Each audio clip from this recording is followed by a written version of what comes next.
I opened the towel, I picked up the towel and dropped it because I don't know what the f it is, man. Look like there's a bucket in his home.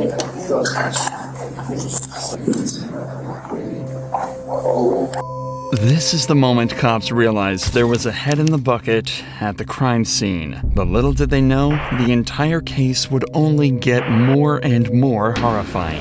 On the 23rd of February 2023, police visited the apartment of a suspected killer, Taylor Schabusiness. This is where they would quickly find out that she's not only insane, but a complete psychopath. Nothing. Hey, is this blood? Does this look like blood to you? Or am I just tripping? Could possibly be blood.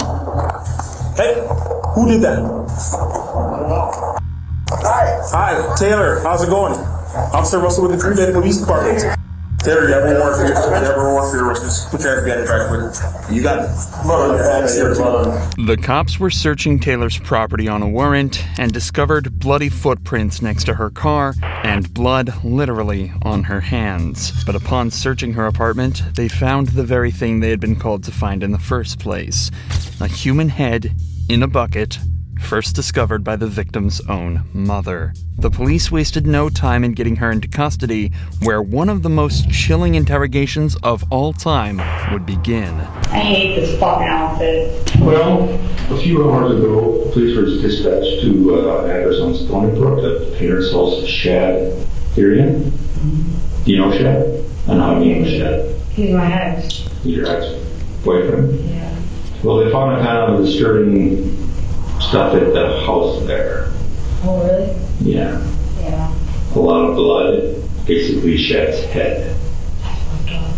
Yeah, it's pretty fucked up. It's immediately obvious how stone-faced and cold Taylor is being. She's showing absolutely no emotion about anything, including the goriest details of the case, only managing to mutter, "That's fucked up," in regards to the severed head. Often, psychopaths like to talk up their own crimes as it gives them a sense of self-gratification, but we haven't even begun to see exactly how insane she is. Where's the rest of his body? It's there, inside the house. It is in the house? It's inside his house. Okay. Can you tell me what happened?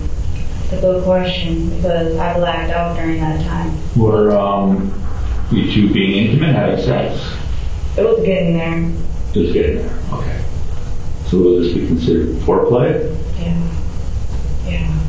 You guys done something like this in the past? Not like that. Do you use manual strangulation during sex at all? A manual strangulation? Yes. Taylor claims that she and Shad were being intimate that night and she'd used a dog chain to choke him. But apparently this wasn't unusual for them. But that evening, she just didn't stop until he was almost dead. She also mentions that she'd been smoking meth that night, something that definitely could have contributed to the horrifying events that followed. Where's your body? The body's there. So we're gonna take the head somewhere? I like that. You liked it? So you dismembered the body too? Yeah. Well, what did you do with the body parts? They're in the house. Somewhere? They're like, yeah. Basement, upstairs, downstairs? Absolutely in the basement. I was gonna bring them. And then, I know I forgot the head. I wanted the head. Did you bring anything with you? Yeah, it's in the van. What? It's in the van. It turns out that Taylor had not only choked out and beheaded Shad, but also dismembered multiple parts of his body and hidden them throughout the apartment. Just this thought alone is grim, but exactly how is another story entirely. How did you dismember his body then? Knives. With what? Knives. Knives? Just more than one knife? About 4. Where'd you get those from? Kitchen. They weren't sharp? No. It was alright. Bread knife works good. Bread knife? A bread knife works good, yeah. Really? I had to use what I used, so yeah. I got lazy last night, so Once Shad was dead, Taylor sawed off his limbs with a blunt bread knife and tossed each individual piece of his body into a black bag the police later found in the basement. But somehow, the most shocking part of all of this is how casually she's talking about it. It's almost as if she doesn't see anything wrong with what she's done. Psychopathic murderers often take pride in their work and enjoy the attention that it brings them. Ted Bundy, for example, was constantly delighted to speak to the press for likely the same reason Taylor is laughing about what she did: narcissism. Taylor is saying that this was an accident, but the joy she's getting out of explaining every tiny detail to the detective implies that while she maybe didn't plan it, she certainly had no issues with what she did. For the next 5 minutes, Taylor describes how she cuddled with his body after killing him and how she used parts of his dismembered body, specifically his genitals. We pick the interview back up as she continues to bluntly describe the chilling events of that night. You do anything particular with the head or the body? What did you do with the blood? What happened to all the blood?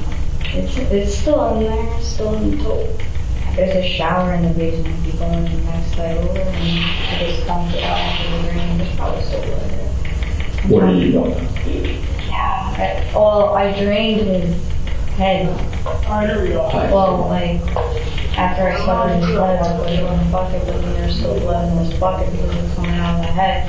Should have took the brains and all, but I didn't do that. And then I So you cleaned his head in the shower and then dumped the bucket? Oh. Not only is Taylor comfortable with dismembering and beheading her former lover, but it seems she was also fine with draining and washing his head, and possibly even removing his brain. It's unclear why she felt the need to do this right now, as things really aren't adding up.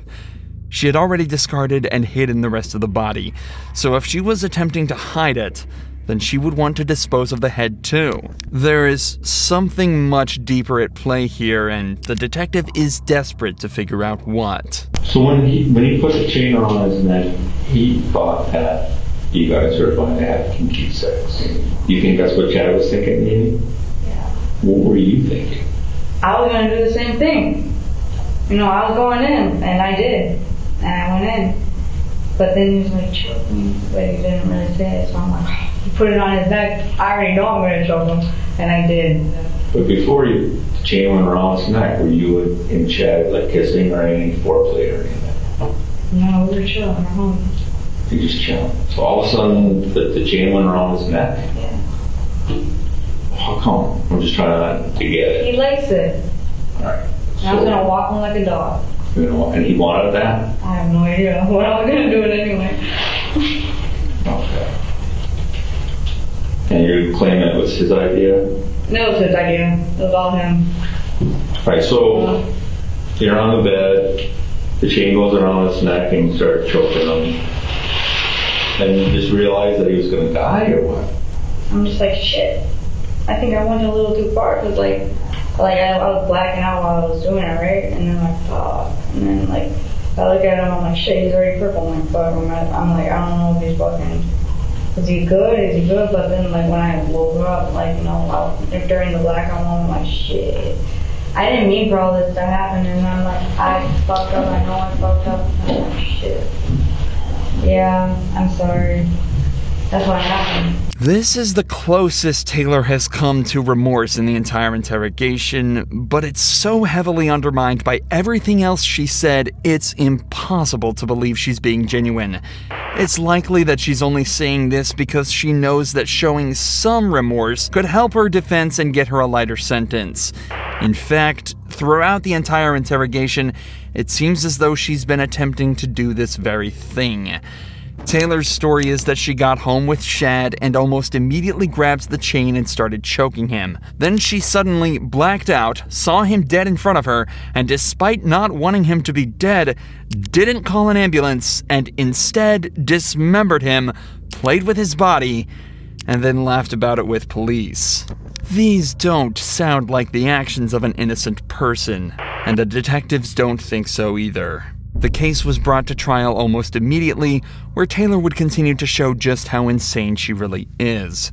Take a look at her demeanor as Shad's best friend testified in front of court. When I got there, we were just chilling, chopping it up, like how we always do. And basically, I was like, Taylor was asking like, do you wanna hang out with Shad? She was asking me like for consent to hang out with Shad, to bring him over, and I was like, yeah, that's fine, that's cool.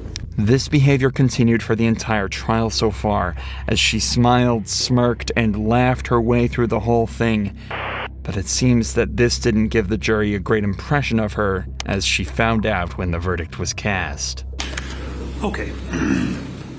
First verdict reads as follows. We, the jury, find the defendant, Taylor Denise Schabusiness, guilty of first-degree intentional homicide as charged in count 1 of the information, dated this date, July 26, 2023, signed by the foreperson. Taylor Schabusiness was convicted of first-degree murder, mutilating a corpse, and sexual assault.